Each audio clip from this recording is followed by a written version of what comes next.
Suatu kali saudara, rekan saya yang adalah pendeta yang dipanggil untuk berkhotbah, dalam berdoa syafaat mengatakan hal yang rasanya tidak lazim, tidak umum atau tidak biasa. Karena ia memulai doanya demikian: ya pintu yang sejati, pintu segala abad dan zaman, terpujilah namamu. Yang kau pintu gerbang surga, ya pintu gerbang keselamatan, ya pintu kebaikan, pelindung dan pemelihara kawanan domba. Demikian doanya saudara. Tidak mengherankan kalau usai ibadah dan jemaat yang bertanya kepada saya, ini gimana sih Pak? Berdoa kok kepada pintu kok didoain. Doa kepada pintu, berdoa kepada Tuhan. Gitu, ya. Menurut saudara, siapa yang disebut pintu di dalam doanya? Tentu adalah Tuhan kita, Yesus Kristus. Tapi saya dengan pertanyaan dari salah satu jemaat itu menyadari bahwa sama seperti halnya jemaat yang bertanya itu, sejujurnya jarang sekali saya merenungkan Tuhan sebagai pintu. Apalagi berdoa dan memanggil dan berseru dan menyebut Tuhan sebagai pintu.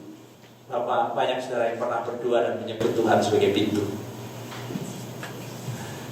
Tidak ada saudara. Padahal kalau kita kembali kepada Alkitab saudara, salah satu sebutan dari Tuhan kita Yesus Kristus yang sangat menarik di dalam Alkitab memang adalah pintu.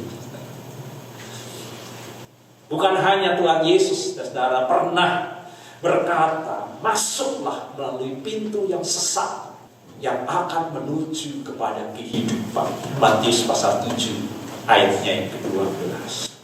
Di Matius pasal 7 ayat 7 Tuhan Yesus berkata juga, ketoklah pintu, maka pintu akan dibukakan bagi. Namun bukan hanya itu saja, bacaan kita hari ini saudara, Tuhan Yesus sendiri memang memperkenalkan dirinya atau menyebut dirinya sendiri memang sebagai pintu. Kan kita baca lagi Yohanes 10 ayat 9. Akulah pintu. Akulah pintu. Siapa saja yang masuk melalui aku, ia akan diselamatkan.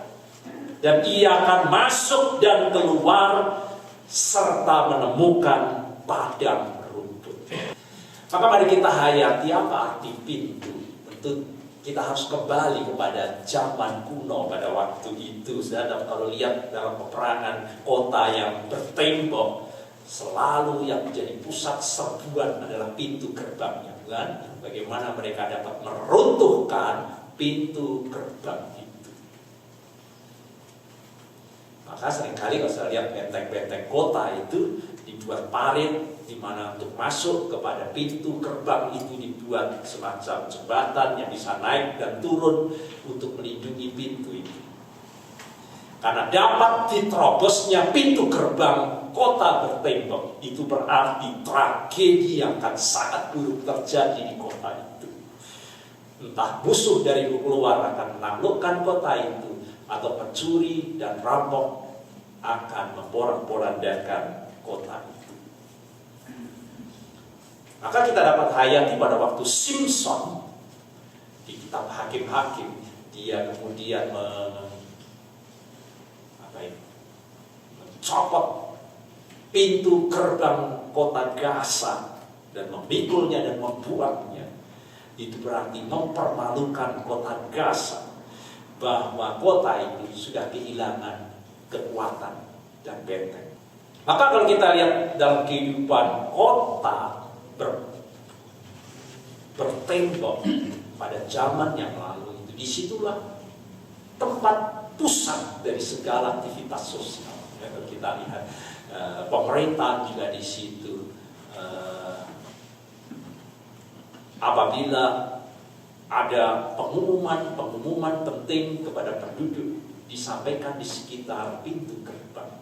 para penatua dalam memutuskan perkara juga di sekitar pintu gerbang. Bahkan para nabi yang diutus Allah memberitakan suara Tuhan biasanya juga di dekat pintu gerbang. Itu tanda bahwa tempat itu adalah pusat kesejahteraan. Dan demikian pula pintu itu dipakai juga untuk bait Allah. Kalau kita lihat bait Allah itu, gerbang pintu bait Allah itu begitu pentingnya. Maka disebut sebagai pintu gerbang kebenaran. Kalau kita bisa lihat di dalam Mazmur 118 ayat 19-21, bahwa hanya melalui pintu itulah kita akan dapat masuk ke hadirat Allah. Dan Tuhan Yesus, saudara, memperumpamakan dirinya dengan pintu itu. Akulah pintu. Dan barang siapa masuk melalui aku akan diselamatkan. Dan Yesus mengatakan ini, saudara, untuk mengambil perumpamaan dari kehidupan para gembala di Israel pada waktu itu. Karena setiap kali gembala mengiring domba-dombanya keluar dari kandangnya dan mengiring domba itu sampai malam, dan pada akhirnya harus mengiring domba-dombanya untuk beristirahat di suatu tempat atau gua-gua di padang yang tidak ada pintunya lagi. Maka para gembala itulah sesungguhnya pintunya, yang berfungsi seperti pintu gerbang itu. Dialah yang menjaga, dialah yang memelihara, dialah yang melindung, dialah yang menjadi jaminan akan keamanan dari para domba dari segala serangan apapun dari luar. Maka dikatakan ia akan keluar masuk dengan damai sejahtera serta menemukan padang rumput. Dan itulah yang dikatakan Tuhan Yesus di Yohanes 10 ayat 11. Akulah gembala yang baik. Dengan mengingat tentu Mazmur yang terkenal, yaitu Mazmur 23 ayat 1. Tuhan adalah gembalaku, takkan kekurangan aku. Sumber kesejahteraan kita. Yesus menyebut dirinya dengan demikian sebagai pintu, saudara, dalam arti bahwa dialah sumber anugerah keselamatan itu. Siapa saja melalui aku, ia akan beroleh rahmat, anugerah keselamatan. Beberapa waktu lalu saya membaca kisah hidup dari penyanyi Nicki Minaj. Banyak saya tahu penyanyi Nicki Minaj yang terkenal dengan tembang Superbass. Ternyata, saudara, masa kecilnya itu penuh dengan trauma, terus berbekas sampai dia dewasa. Dia menyatakan dirinya menderita fobia, ketakutan, disebabkan oleh masa kecilnya itu. Dia selalu melihat dengan mata kepalanya sendiri tindakan kekerasan dari ayahnya. Sang ayah itu ringan tangan, dan ia harus beberapa kali berusaha untuk melindungi ibunya dari KDR, kekerasan rumah tangga yang dilakukan oleh ayahnya.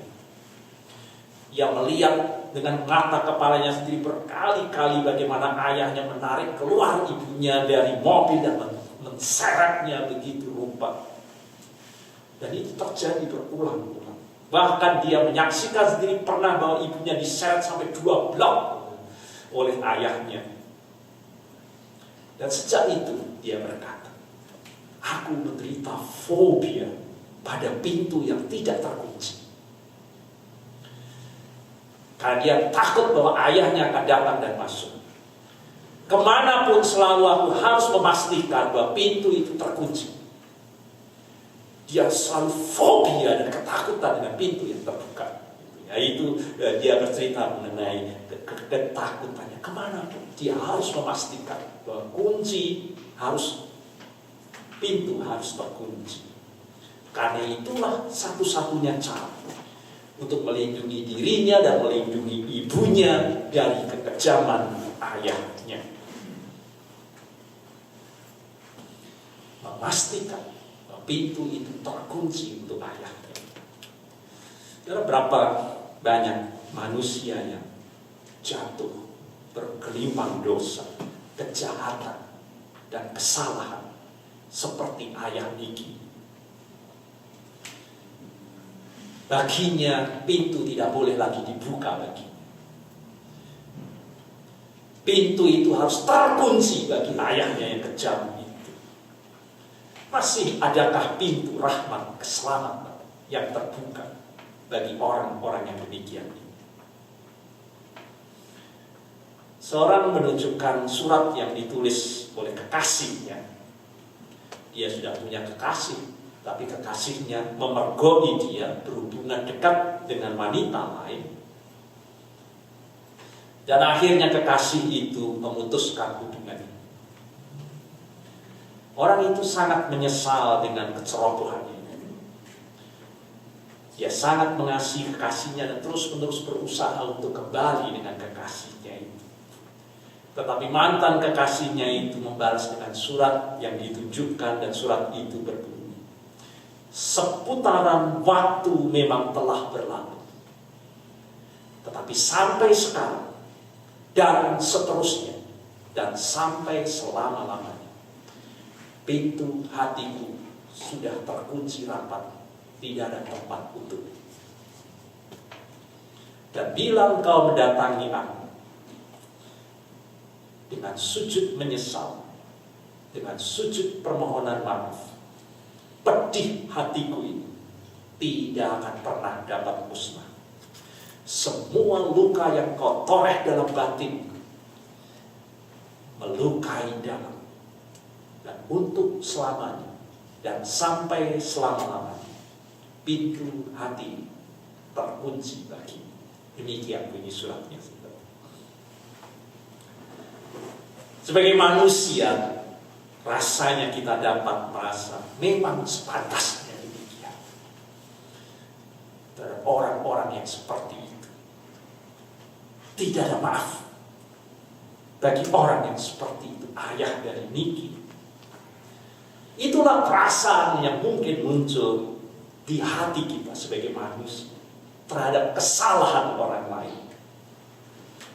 Tetapi ada kasih yang ajaib dalam kesaksian dari Niki. Kasih yang membuat Niki tidak pernah dapat mengerti. Ia selalu mengunci pintu bagi ayahnya, tetapi tidak pernah buat ibunya. Betapa berbeda dengan ibunya yang mengalami luka batin yang begitu parah. Setiap kali ayahnya datang dan mengetuk pintu, ibu yang telah dilukai jiwa dan fisiknya itu, namun selalu membuka pintu untuk ayahnya. Setiap kali ayahnya mengetuk pintu dengan menangis dan meminta maaf, pintu itu dibuka kembali oleh ibunya.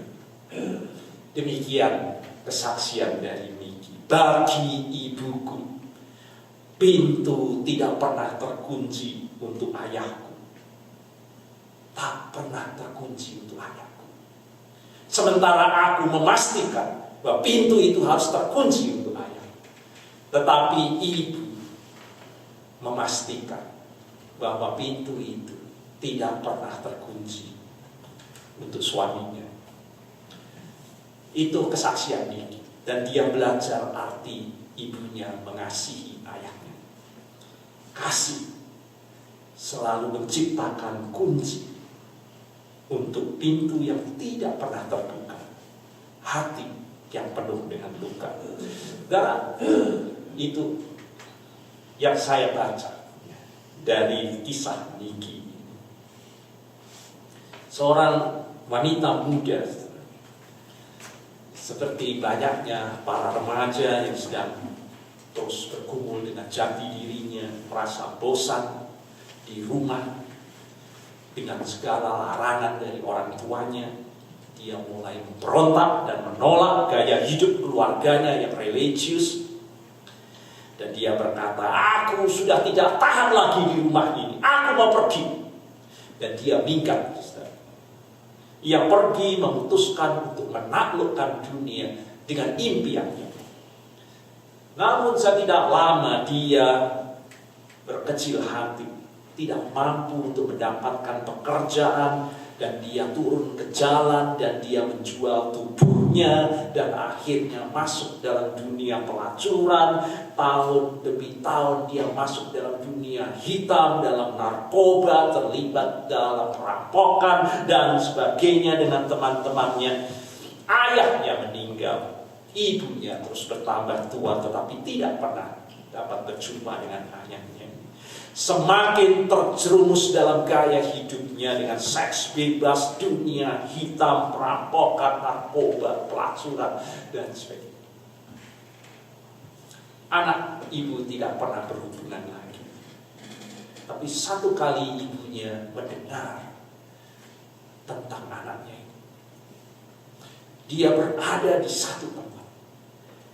Dan ibu ini segera bergegas pergi ke bagian kumuh dari kota itu untuk mencari anaknya. Dan dia selalu berhenti setiap rumah penampungan buat orang-orang yang seperti ini, gelandangan, homeless dan sebagainya. Dia selalu memasuki tempat itu dan dia meminta izin untuk memasang fotonya.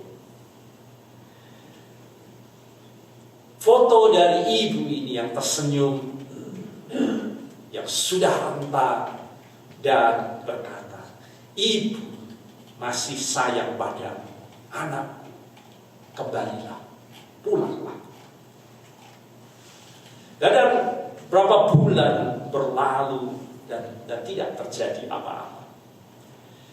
Suatu hari si anak ini masuk ke tempat penampungan untuk memperoleh sekedar makan di sana. Ia duduk melamun, matanya berkelana di papan pengumuman, dan dia melihat sebuah foto. Dan dia berpikir, mungkinkah itu ibuku? Dan dia berdiri dan melihat makin dekat dan dia yakin dan memang itu adalah ibunya. Dan dia membaca, ibu masih sayang kepadamu. Pulanglah. Pulanglah.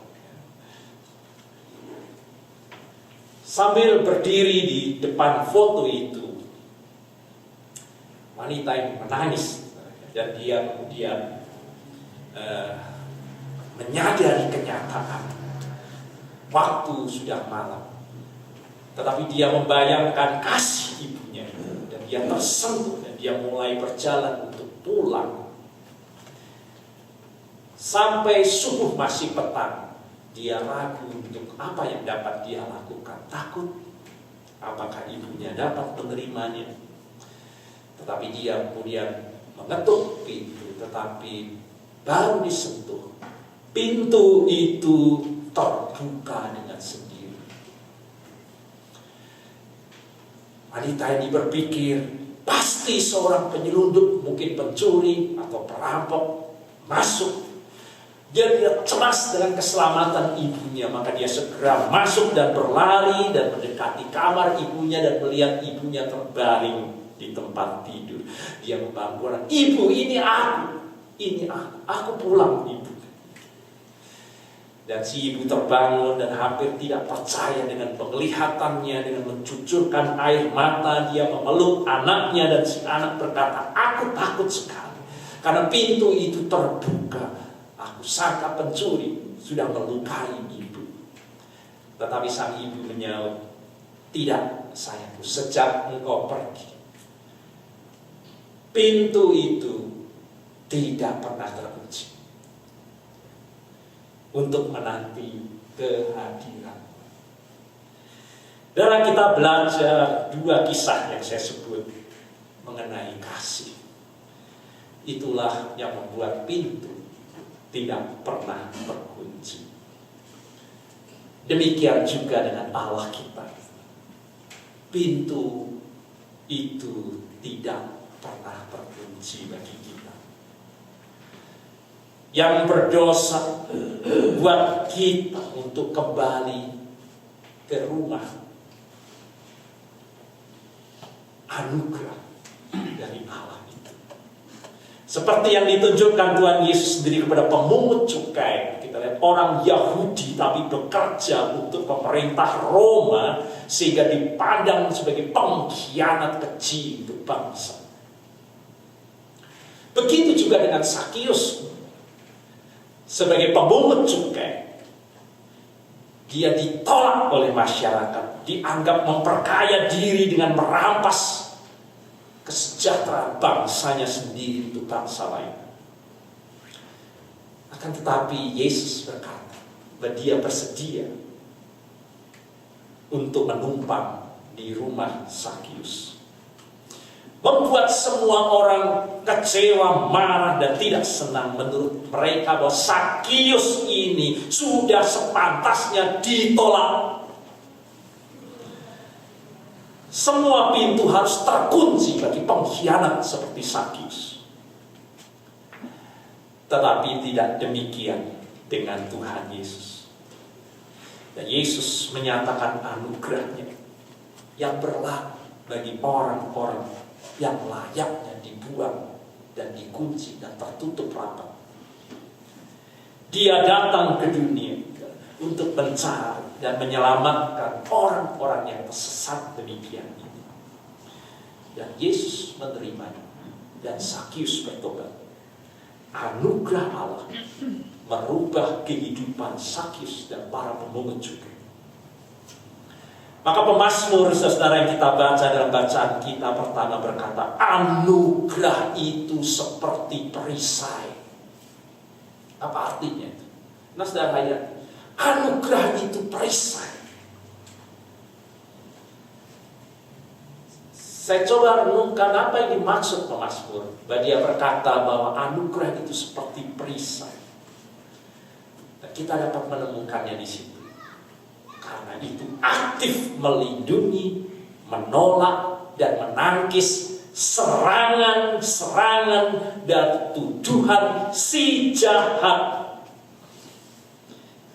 yang mengincar jiwa kita untuk meragukan kelayakan kita untuk dapat menerima kasih karunia Tuhan. Maka si jahat itu disebut dalam Alkitab sebagai si pendakwa. Terus menerus dia akan mendakwa kita. Si pendakwa itu pada intinya membawa kita untuk meragukan dan menolak anugerah Allah. Berapa banyak, saudara, saya sebagai pendeta menjumpai orang yang saya sampaikan tawaran untuk masuk dalam anugerah Tuhan. Bahwa Tuhan melalui doa dari para penatua, jemaat, menyatakan panggilannya supaya saudara menjadi penatua. Apa jawab? Aku tidak pantas dan tidak layak. Berapa banyak orang menolak anugerah Tuhan dengan masuk dalam serat si pendakwa dan berkata bahwa dirinya tidak layak dan tidak pantas. Banyak terus-menerus kita akan dinyatakan, engkau tidak layak untuk menghampiri Tuhan. Engkau tidak layak untuk menjadi pelayan Tuhan. Engkau tidak layak untuk dipakai oleh Tuhan. You know, your action is displeasing to God. You did it. You're in trouble. Selalu kita akan dinyatakan, you want help from God? Apakah kamu pikir bahwa Tuhan akan mendengar doamu? No way. Terus pendakwa akan menyatakan dan membawa kita bahwa aku tidak pantas untuk masuk dalam rahmat dan anugerah. Namun saudara, pintu anugerah sesungguhnya tidak pernah terkunci. Itulah perisai anugerah yang dimaksud oleh pemazmur untuk melindungi kita dari panah api si pendakwa itu. Setiap hari dari waktu ke waktu kita memerlukan anugerah Allah. Di dalam Kristus kita menerima anugerah demi anugerah. Itu yang dikatakan Yohanes pasal 1 ayat 16. Dan dalam perlindungan pagar dan perisai anugerahnya itu sepenuhnya kita akan dapat kembali aman dan tenang, damai, dan dalam ikatan persatuan dan sejahtera.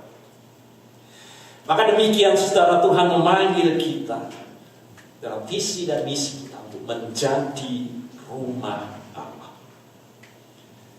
Yaitu rumah yang tidak seperti dunia ini, yang menolak, yang tertutup, yang terkunci. Rumah Tuhan adalah pintu yang tidak pernah terkunci, untuk menegakkan anugerah Allah bagi semua orang. Oleh karena dosa, orang saling mendapat dimanapun. Berapa banyak rumah Tuhan tidak mampu ditegakkan oleh karena kita juga saling mendapat satu dengan yang lain. Ada orang-orang yang ditolak, dibuang, dipinggirkan, dikucilkan, dilecehkan, dihina. Orang yang menutup diri satu dengan yang lainnya oleh karena keturunannya, oleh karena perbuatannya, oleh karena kesalahannya. Kita jumpai itu dalam dunia. Tetapi kita dipanggil untuk menjadi rumah Allah. Rumah anugerah yang tidak pernah terkunci. Anugerah untuk kita belajar dalam kehidupan keluarga, rumah tangga kita untuk saling menerima, mengasihi di tengah banyak cacat, celah, kesalahan, cemar, dan dosa dalam hidup kita. Untuk kita menjadi rumah di mana Yesus Kristus datang untuk mencari dan menyelamatkan orang yang hilang seperti Sakius itu. Sehingga Sakius menanggapinya dengan sukacita. Kita semua, saudara, manusia berdosa yang membutuhkan anugerah Tuhan. Kalau pintu rumah Tuhan ini terkunci buat orang berdosa, tak ada satupun saya dan saudara yang bisa masuk ke rumah ini. Tak ada satupun, baik saya maupun saudara. Semua karena anugerah. Maka mari kita pastikan juga pintu hati kita juga tidak pernah terkunci satu dengan yang lain. Kita semua manusia berdosa yang sepantasnya ditolak. Namun Yesus Kristus merengkuh kita dengan anugerah. Maka mari kita juga menjadi rumah Allah yang selalu merengkuh satu dengan yang lain.